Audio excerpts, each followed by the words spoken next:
Welcome back to our channel. Today we're diving into another exciting tutorial that'll level up your home entertainment experience. Are you ready to learn how to bring Prime Video right to your Samsung Smart TV? Let's get started.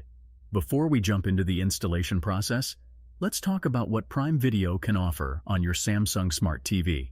Picture this: binge watching your favorite shows, exploring a treasure trove of movies, and even discovering Prime originals, all on the big screen. Exciting, right?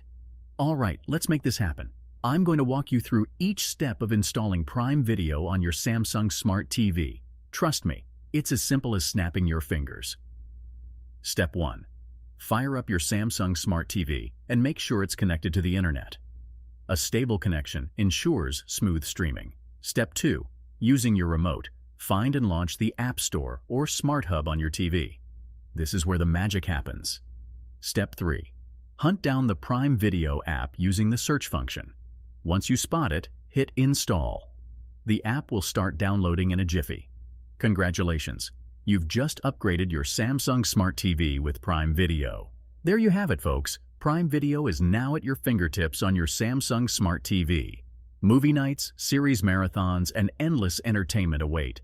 If you found this tutorial helpful, don't forget to give it a thumbs up and consider subscribing to our channel for more tech tips and tutorials. Your support means the world to us. Thanks for tuning in. Enjoy your Prime Video journey, and until next time, happy streaming. Stay connected by hitting that subscribe button and following us on social media. More exciting content is coming your way. Keep in mind that app availability may vary based on your region and TV model. Make sure to check your Samsung Smart TV's compatibility before installing.